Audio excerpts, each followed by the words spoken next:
Welcome to the locker room, everybody. I'm your host, Ben Zitouni. Joining me today are Chris Watkins, and the teleprompter is not moving.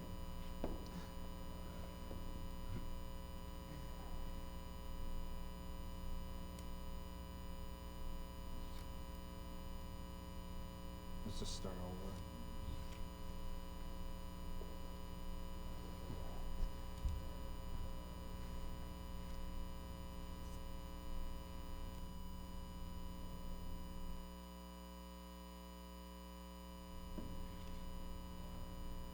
Welcome to the locker room, everybody. I'm your host, Ben Zitouni. Joining me today are Chris Watkins and Bernard Franklin.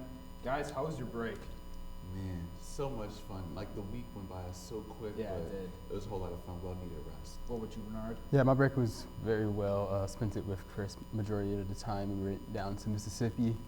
Break is just very short. I wish it was a little bit longer. Mine was good. It went by too fast, and I'm almost ready for another vacation. Tell me about that. This last 6 weeks. Yeah, man. Oh, I just hope it goes by fast. Tonight we'll recap the Pointers men's hockey season, talk about the NCAA Tournament. We'll have what's bothering you, and we'll also have our MLB season preview. Starting off tonight, the UWS women's hockey team saw their season come to an end in the NCAA quarterfinal round by a score of 6-3. A 6-3 loss to Adrian. Scoring for the Pointers was Tanner Carty, Logan Fredericks, and Kyle Sharkey. The Pointers finished their season with a record of 21-5-3, and they finished ranked 5th in the country. Guys, what was your reaction to how this game played out? I'll start. The game itself was a very good game by the Pointers. Me and Chris were there. They played kind of sloppy for a good portion of the game, and don't let the score disappoint you. It was actually a lot closer if it wasn't an injury to I believe Milošić. Yeah, it was a leg injury, and they basically attacked his left side, which he couldn't get over. And who knows, if it wasn't for those two really cheap goals, you can say, they could have been in the national championship. Yeah, I agree. I think Milošic's injury, he was playing phenomenal. I mean, that was a gutsy performance that he had going into that third period when he got the injury. But even before that, I didn't think they played their best game at any point. I thought they were, like Bernard said, they were sloppy. They never really got into a rhythm offensively, even though they tied the game eventually at 3-3 after being down 3-1 in that second period. But I felt Adrian was the aggressor. They were the more sound team the entire way through, just about. And the Pointers never matched that at a consistent level for the entire 60 minutes. Yeah, I watched the game online, and I'll just agree with what you guys said. They never really seemed to find their rhythm. They got down, and then once they tied it, once they scored that third goal to tie it with about like 20 seconds left in the second, I was like, okay, they might have something here.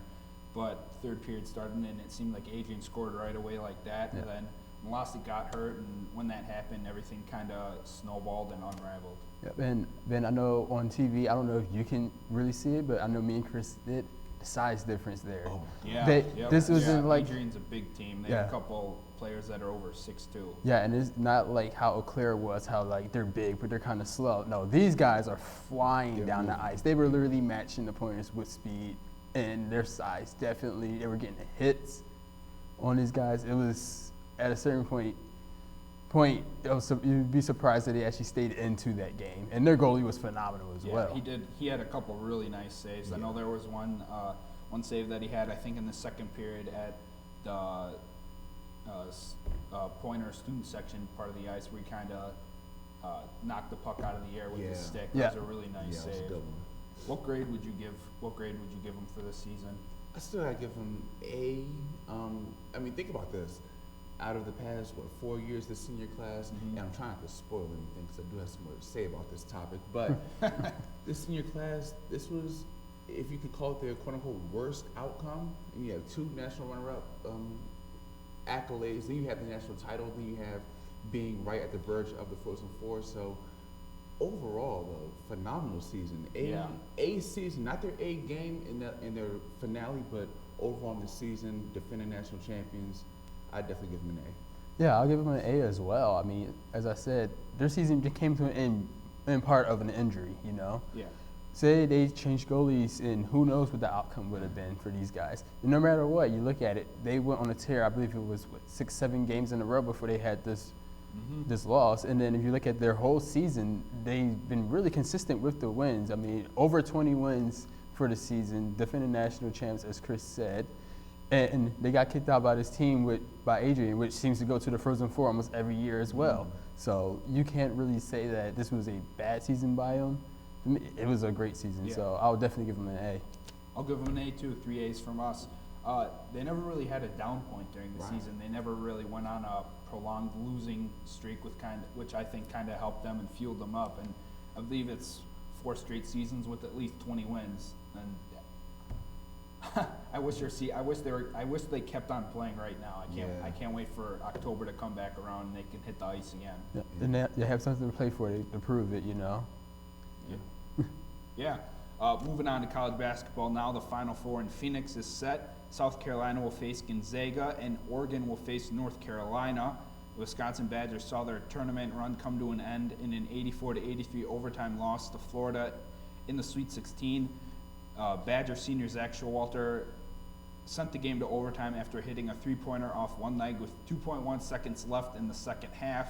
Nigel Hayes finished his final game as a Badger with 21 points.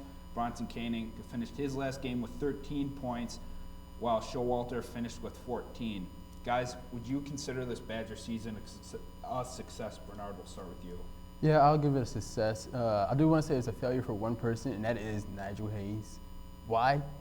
He plans on going pro, and this, even during the tournament, it proved that he cannot shoot free throws for anything. He's not like Shaq. He's not a changer of the game, how even if he misses free throws, guess what? He can still get his points like that. And he's just been up and down all season. I mean, some games he's there scoring 20, then the next game he's scoring, 3? Yeah. It's just been so inconsistent for him. But as a team, Wisconsin was not predicted to really go as far as they did in the tournament, and they did. So you got to give that a success. Chris, what about you? I know you being the outsider, not really being a Badger fan, you were hard on them at times during the season, which they deserved. What would you consider their season a success? Believe it or not, I actually will. And like Bernard was saying, you know, it's funny. Out of Nigel Hayes' free throw woes, he made the one that he probably should have missed. Yeah. Ironically enough. Yeah. But overall, this team, when you think about Purdue and Maryland and the reputation that Michigan State has, and Michigan with their tournament run, Wisconsin is kind of an afterthought.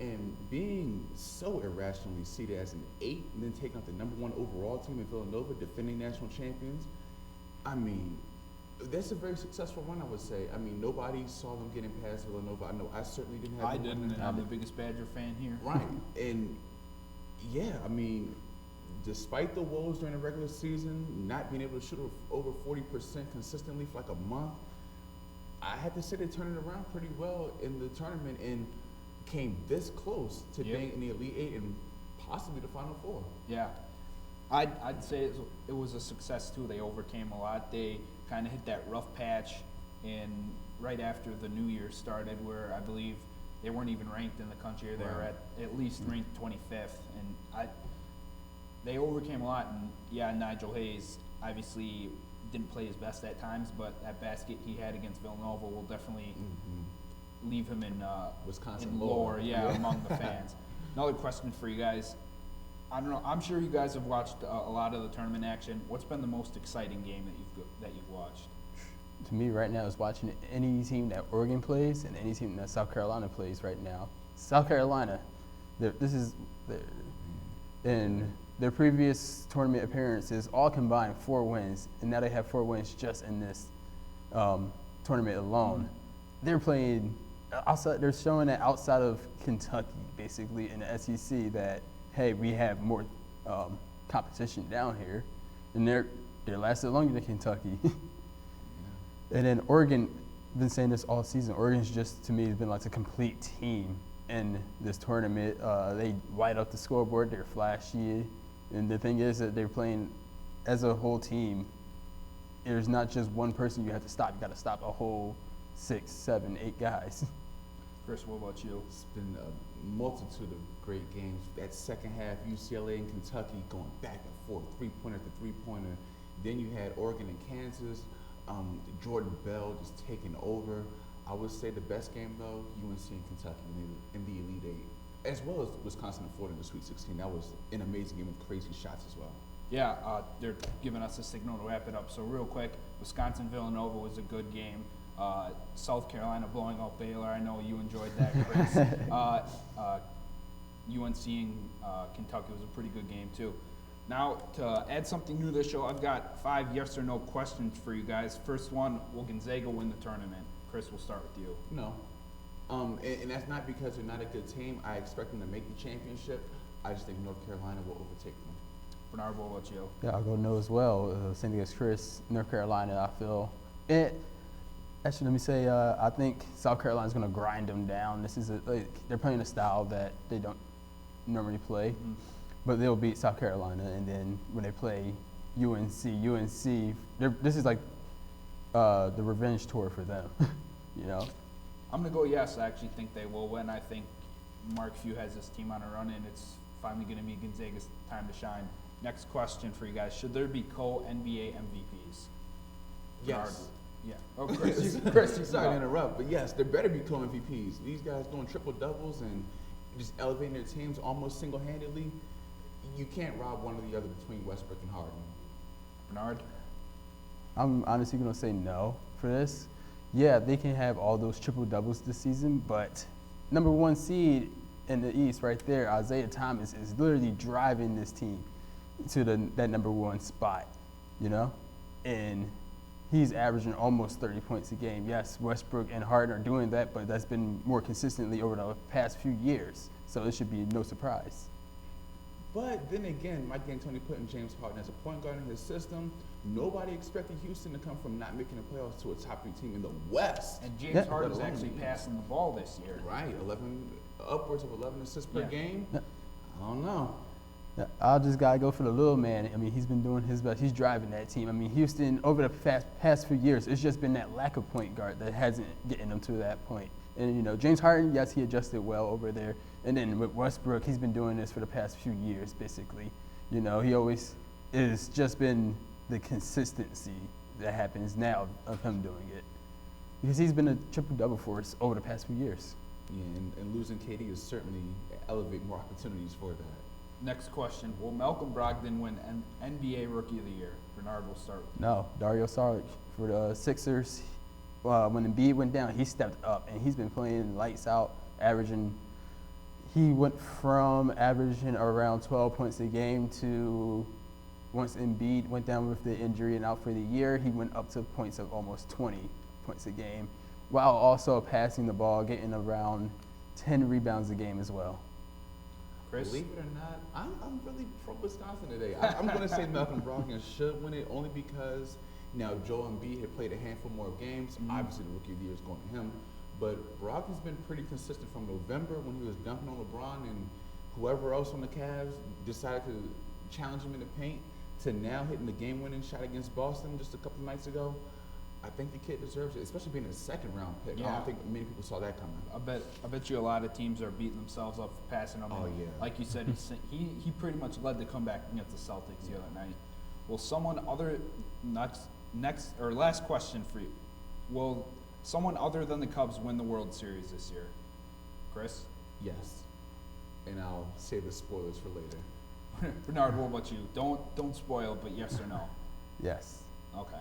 Last question. Would you be fine with your NFL team drafting Joe Mixon? No. You know, it just wouldn't happen for the Yeah. Panthers, so I'd have to say no as well. Oh man, I know, and that's all I'm gonna say before I get a little too fired up about this. But I just have this feeling that Ted Thompson's gonna take him in the second or third round if he's there, and I don't want that to happen. So, okay, now moving on for what's bothering you. I know each of us have a couple things that are bothering us, so let's get started. Chris, you're up first. Welcome back from spring break, guys. It's probably the nicest thing I like to say for the next minute or so. So me and Bernard and millions, well not millions, but let's say hundreds of other Pointer fans were at the game between Adrian and Stevens Point hockey. playoffs, the game before the Frozen Four, a home loss for the Pointers 6-3. The worst part about it wasn't the loss. I mean, they played admirably. Adrian was just a better team, like we said earlier. But for a senior class to go runner-up, national champion, and then one step away from their 4th consecutive Frozen Four, and for fans, and I will use those air quotes again, to leave early was despicable, it was disrespectful, and it was a disgrace to the school. So you tell me this, fans, and I'll keep it pretty short. Is it 1 point regardless of what goes on, or is it 1 point until your team is losing by 3? Anything else that's bothering you, Chris, or just that? No, I'm actually okay. Okay, Bernard, Bernard, you're out. All right, what's bothering me is one and dones in the NCAA basketball. Why us three guys here in our staff, we're all college kids. That means we're sitting here, we're paying for our tuition. These guys are getting scholarships from dreams that we can only wish that we can get a scholarship from. Ben, would you love it if you got a scholarship from Madison? Oh, dude, I'd love to be playing on Camp Randall on Saturdays, man. That's all I dreamed about when I was 10, 11, 12 years old. I wanted to be a Badger. Chris, wouldn't you love to go to North Carolina? Ooh, I'd put on my Duke shorts really quick. Duke, sorry. But yeah, that would be really great. These guys are getting their tuition paid for, and what do? They repay it by just dropping out after 1 year to go to the pros. Yes, it's high risk, and guess what? It's high reward. But what happens when you're the next Greg Oden and you are a bust? You got to go back to school, and guess what? You better make sure you saved up your millions and millions of dollars that you accumulated over the years, because you're going to be just like us paying for your tuition. But guess what? The only thing that you have the advantage is that you can pay it outright and don't have to take out loans. So one and dones, to me, have to get out. Leave the NBA, turn into the system like the NFL does, how you had to complete 3 years from being out of high school. And with that type of system, you're basically receiving your degree by the time you get your 3rd year, because guess what? There's a thing called red shirt that happens. One and dones in the NCAA is really what's been bothering me. What's bothering me, you guys know just as well as I, and I'm sure everybody else, the NFL owners meeting was this week in Phoenix, and they approved a vote that allowed the Raiders to move from Oakland to Vegas. So, little history for you guys. Started off in Oakland, then they moved to LA, then moved back to Oakland, been there for the past 22 years. Now they're moving to Las Vegas. You guys know why? I sure as heck don't. Mark Davis, just like his dad Al, all about the money. All about the money and turning a profit. And yes, that's what the NFL is, making money, understandably so. But they couldn't have. The Warriors are getting a new Bayfront Stadium, just a couple blocks from the Giants Stadium. The A's are in the works of getting their own stadium downtown, down by the Bay too. Raiders, they've been a pretty successful Bay Area franchise, and they're on the up and up. So what's bothering me is why they're moving. I really can't figure that out. That's what's bothering me. Las Vegas Raiders. That sounds weird. Just almost as worse as what the Las Vegas Green Knights. Yeah, the Golden Knights. NHL Golden Knights. Well, guys, after a commercial break, we'll be back with your MLB season preview.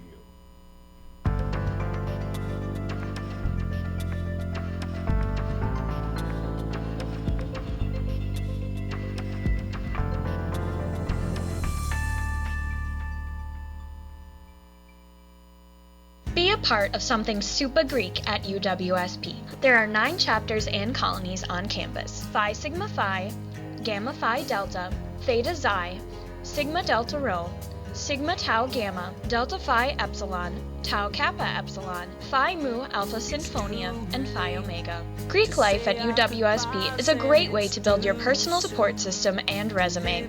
With Greek life at UWSP, you won't just be a member, but a happy friend to the chapters and colonies for life. See what opportunities Greek life could offer you. Great opportunity to promote leadership, a great way to get connections, and also to build bonds between different groups. You get the opportunity to grow yourself as a leader and as a person, both through your organization and connections through Inter-Greek Council and other avenues like that. Greek life isn't what you see in the movies. I recommend checking out one of the recruitment events for the organizations and just seeing maybe you belong there. How can you get involved with student media at UWSP? Connecting with your campus television station, SBTV, is easy. Like us on Facebook, subscribe to our YouTube channel, follow us on Vine, follow us on Twitter, follow us on Pinterest, follow us on Instagram, or connect with us on Google+. But of course, the best way for you to get involved and stay up to date with all that is happening at our station is to stop by our studio. We're located in the Communication Arts Center at UWSP, Studio B, Room 121. You can also drop by our office, Room 130, for more information on station happenings. We can't wait to get you involved. Come join us at SPTV. Let's make media together. Welcome back to the show. It's now time for our MLB season preview. Before we get started, guys, you ready for baseball to be back? Yes, I am. Chris, what about you? Credit to you guys. You guys have made me as excited as I've been for baseball since I was a kid. This is oh great. Man, This is I'm great. so excited. Brewers opening day on Monday. Monday's gonna be a day full of baseball, and then you got the national championship game at night. It's gonna be a great Monday. Beautiful. I know that doesn't sound fun. We'll go division by division, predicting winners. We'll pick the wild card teams, the playoff winners, and award predictions. We'll start with the NL and the Central. Guys, who do you have winning the NL Central this year? I have the Cardinals winning it. Interesting. Cardinals the past few years, I know they've been, somewhat at the top in Chicago. The biggest thing with them is, can they not have that championship? Like, yes, they won last year, but there's sometimes a runoff of there where they think they're just doing too much, and then they start losing, or they're not playing up to how they used to. And the Cardinals are just that team that's like right behind them, looking over their shoulder, waiting for them to trip just to run around. Chris, what about you? Yeah, the Cardinals are, they're always in the mix, but I gotta go Cubs, especially with Kyle Schwarber potentially leading off. I mean, can you imagine the on-base percentages of just him getting on and then providing added runs for Chris Bryant and others, Anthony Rizzo and the like. So I'm gonna go with the Cubs just because most talented team in the league. Yeah, I'm gonna go with the Cubs too. It'll be interesting to see if they suffer a little bit of slump based on their postseason run last year, but I think the Cubs are gonna run away with this division, be right around, if not up and over 100 wins this year. All right, guys, moving on to the NL East. Who do you have winning that division? Chris? Gotta go Nationals, and the reason is because their window to win the World Series is really running out.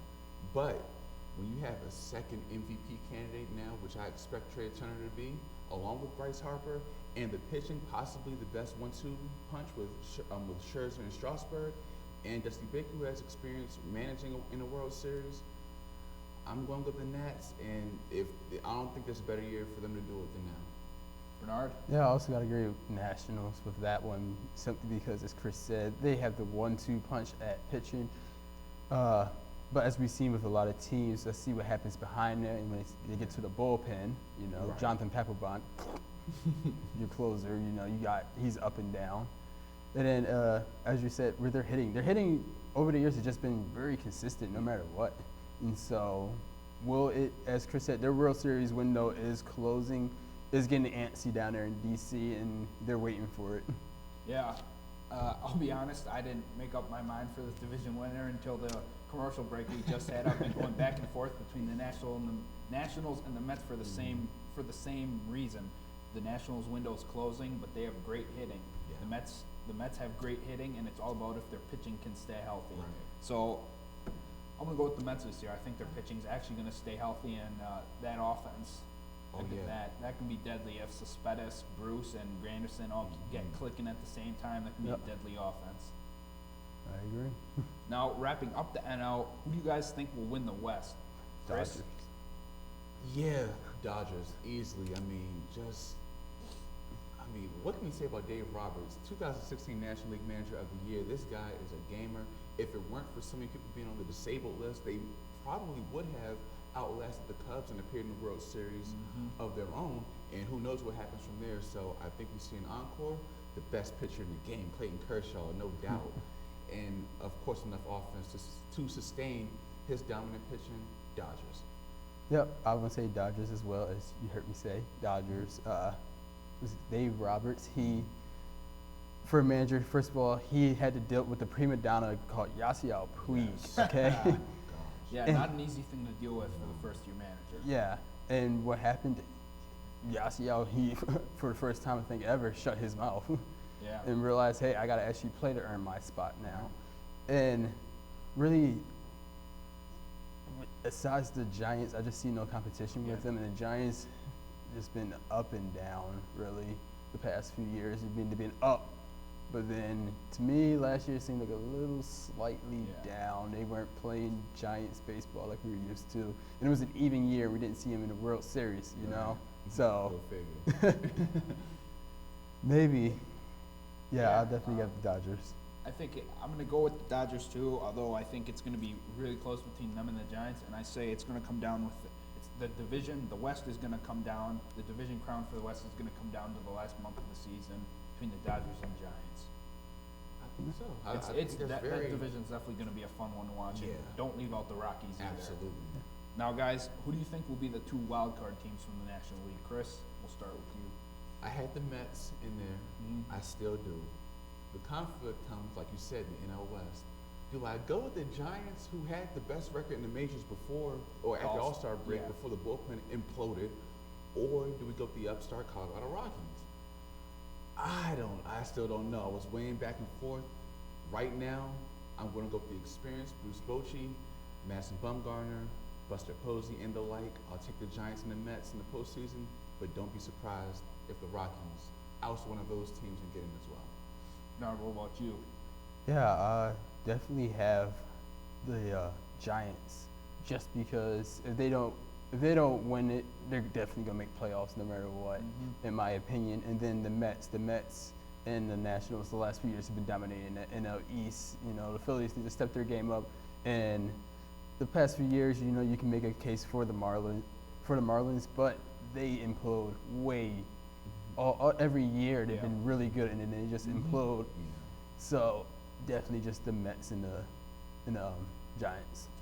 I'm trying to give us some variety on this show, but I just can't see the Mets not making the playoffs. Right. Even if their pitching hits a little slide and they go downhill, that offense is going to carry them. And if the pitcher's getting a little slump, it's not going to be for long. So I'm going to go with the Mets, and I'm going to go with the Giants too. They're too experienced of a team with Kane, Bumgarner, Crawford, Posey, Belt, Panic, Hunter Pence, Denard Span too. Exactly. Good pickup. Yeah, I love the Denard Span pickup last year. It's too experienced of a team for me not to leave them out of the playoffs altogether. Yeah. I agree. You guys ready to predict some awards? Oh yeah, let's do it. NL MVP, Bernard, you're up first. Whew. I'm gonna have to give it to Bryce Harper. His past few years, he's just been so consistent. But you know, Chris Bryant, he's been like the superstar lately. Is Bryce Harper's time at the crown coming to an end for the MVP? You never know. So I really can't decide between those two. Chris, what about you? The reason why I'm so conflicted with the Rockies and Giants, Nolan Arenado is my pick for MVP. I like 4 it. consecutive I like Gold it. Gloves at third base for the Rockies. Twice now leading home runs in the NL for Colorado as well. And if they make the playoffs, I think he's the main reason why. For NL MVP, I'm gonna go with the young shortstop in LA, Corey Seager. Okay. I like the way he played last year, and I think sky's the limit for him. There's just something about him. He hits well at the plate, and he's very underrated defensively. So I'm gonna go with Corey Seager. Rookie of the year. Dansby Swanson, Atlanta Braves. I like that pick. I really don't know any of the rookies coming into this year, so I can't really make a pick right now. I'm gonna go with Lewis Brinson from the Brewers. He's gonna start the season in AAA out in Colorado Springs, so his numbers may be a little elevated due to the elevation out there. Little tongue twister, but I think that if Domingo Santana doesn't start out hot, he can be his spot in the lineup can be jeopardized. But I think that you'll see Lewis Brinson up in Milwaukee before Memorial Day, and he's gonna win NL Rookie of the Year. Got a lot of good young talent. Watch out for him. Okay, guys. Manager of the year, Chris. Manager of the year. Rockies, Bud Black. Okay. If they make the playoffs, he's going to get it. And I think if they make the playoffs, Arenado's going to get the MVP. So I'm a little bullish on the Rockies this year. Yeah, I got to give it to LA, Dave. Robertson. Dave Robertson down there. Just because LA, if they can actually get it, I believe they can make an argument for being number 2 team in all of the NL. So if he does, it goes to him. If not, Joe Madden over there in Chicago. Yeah.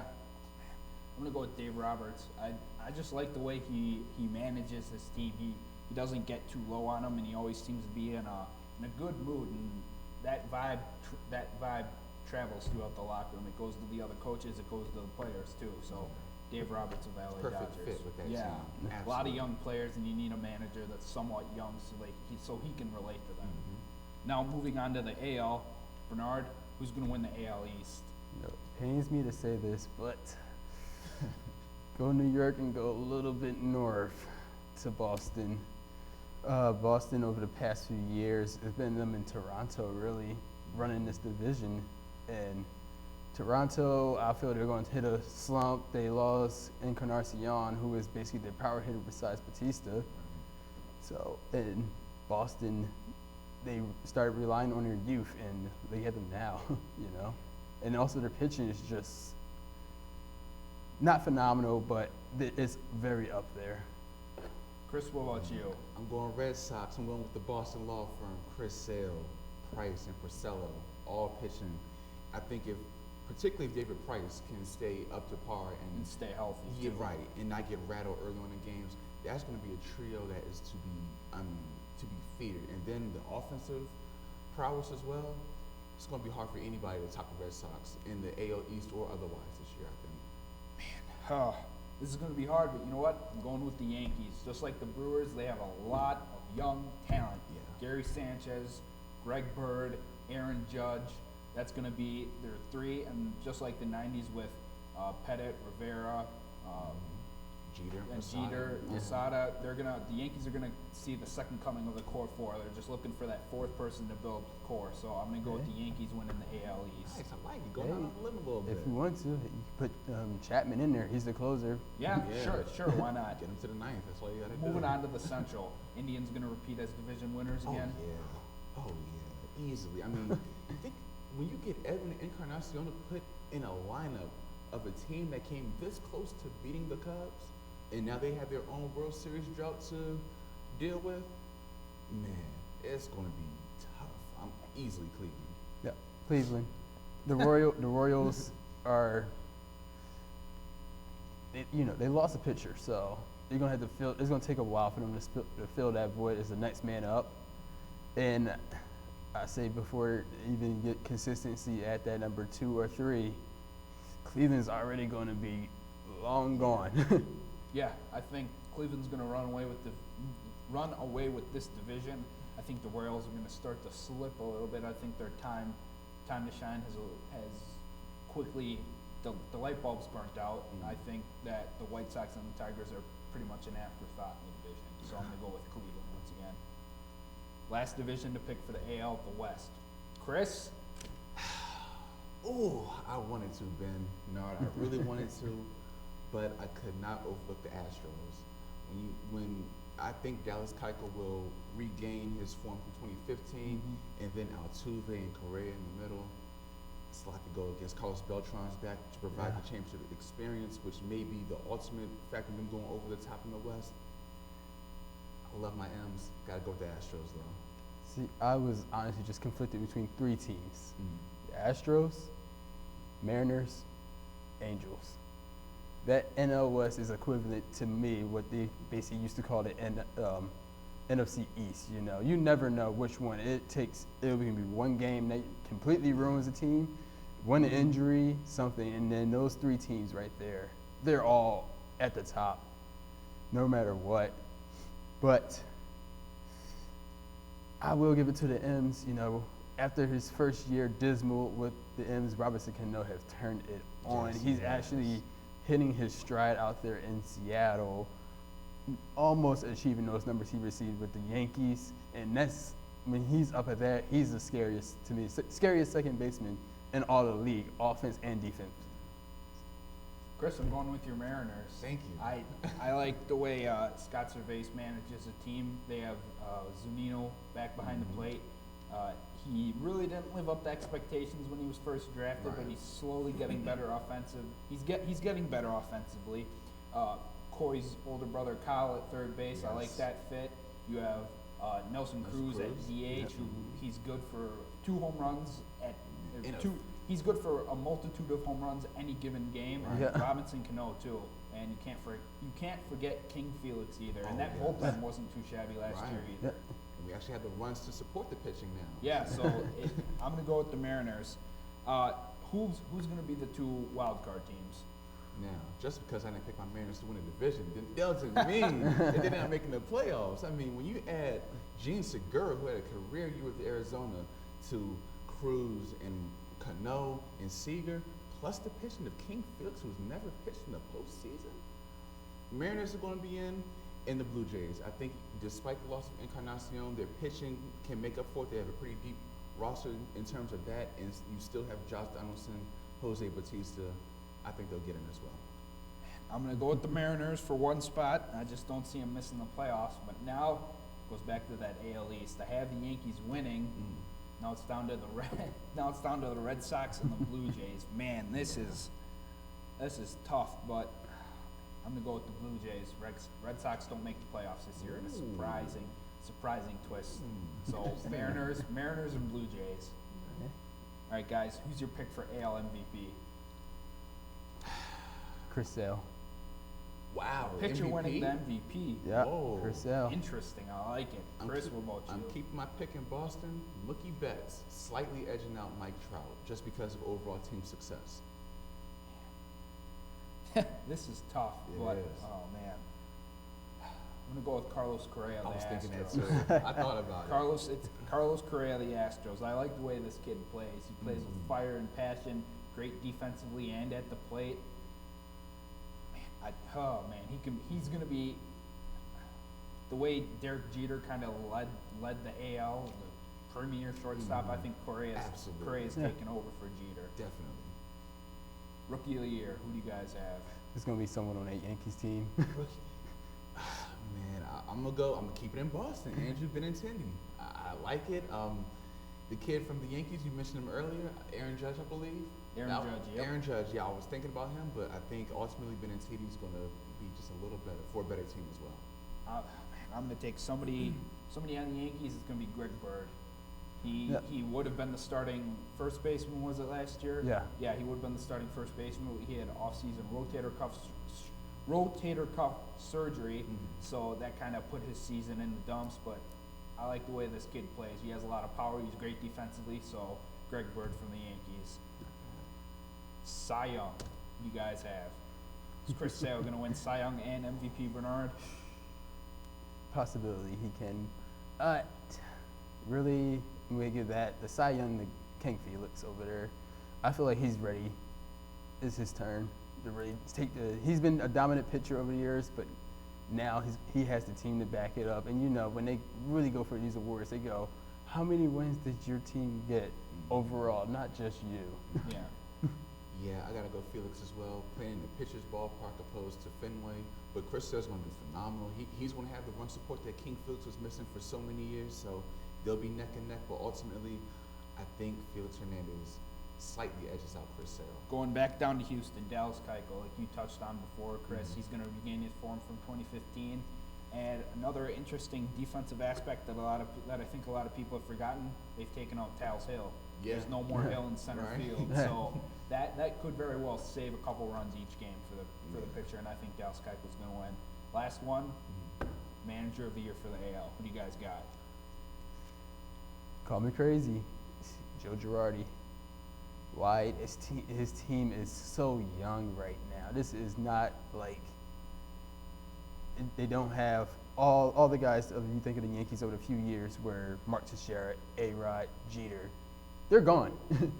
There are holes to fill. Yeah. As Christian said, it is a new day over there, and Joe Girardi's going to take this youth and he's going to make a monster out of them. Chris? Staying in Seattle, Scott Servais. It's time, people. It's time for us to make the playoffs. And I think if they can do it with the run support and Gene Segura adding into the trio that I just mentioned not so long ago, and the pitching, Iwakuma needs to rebound and get back to form. But if all these things come into play, I think Scott Cervais wins it. Chris, you're gonna like this. I'm going with Cervais too. Like you said, it's the time is now for the Mariners to strike hot. Out of all the divisions in baseball, I think the AL West is besides the AL East. I think the West is the biggest question mark. Yeah, You can't forget the Astros for obvious reasons. Right. The Mariners' time is now. The Angels have kind of fallen off the radar the past couple of years. We'll see if they bounce back. But I'm going Scott Cervais of your Seattle Mariners to win AL MVP of the year. Or AL Manager of the Year, excuse me. Now, guys, before we get to our playoff predictions, what are some questions that you guys have going into this season around baseball? What is new rule changes about speeding up the game? Kind of suffer, you know. Everybody has their own rituals that they go in before an at bat or a pitch, and they're trying to say basically get rid of them. So some guys might get thrown out of their own funk, and how would that just affect the overall quality of the game? Chris, what about you? For Do you have any me- questions surrounding baseball? Not really questions, but I am interested to see how the World Baseball Classic kind of plays into the struggles or the success of certain teams early on in the season. A bigger question, if it was an individual question, how is Bryce Harper going to bounce back at the monstrous 2015? Not as great last year, but it's always talks about him joining the Yankees, so I just want to see how this whole thing plays out or how it continues to play out. I have a lot of questions. One, if the Yankees can develop their young talent and get them together and make the playoffs, and two, if the Giants bullpen can recap from their god-awful season last year. They had the lead. Their offense was scoring the runs. They'd have the lead. They'd get to the ninth, and the lead would be gone, and they'd lose. They have a great closer in Mark Melancon, and I think they have one or two setup guys that can definitely keep the lead to get there. Strickland or Law. Can the Yankees develop their young talent into a playoff team, and can the Giants hold the lead and win the game? Those are my questions. All right, guys. How do you have the playoffs shaken out for baseball? Bernard? So, as I said earlier, there will be a new World Series champion this year. It will not be the Chicago Cubs. Why?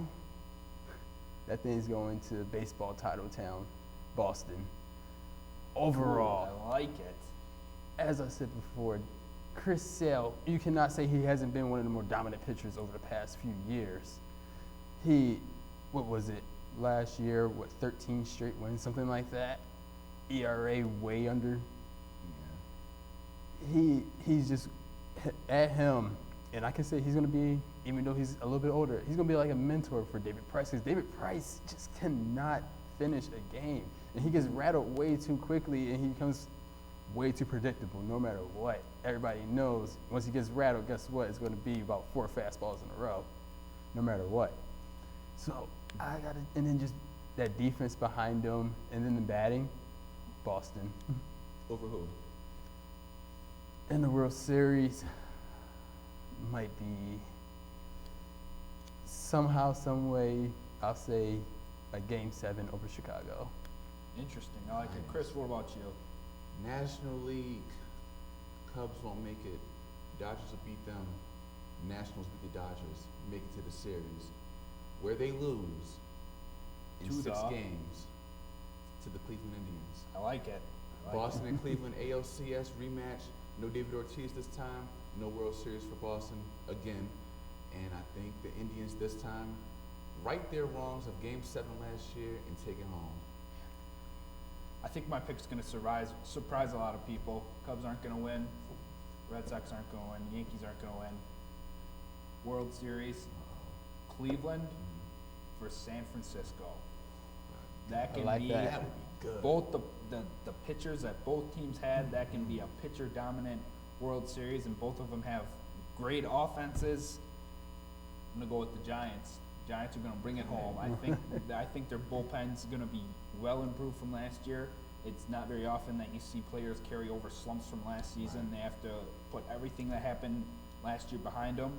Joe Panik was hurt last year. He's going to be healthy and come back. Him and Crawford are going to be one of the best double play duos in baseball. So Giants over the Indians for the World Series. Nice. Variety. I know. I hope this shakes out because I look like the smartest man. Well, guys, that's all we have for you today. I'd like to thank Bernard and Chris for joining me today, and a big thank you to our technical staff and all their hard work to make this possible. Be sure to check us out on Facebook at SBTV UWSP Television, or follow us on Twitter at SBTV_UWSP, and visit the UWSP homepage to locate all your Pointer athletic information. We'll see you next time on The Locker Room.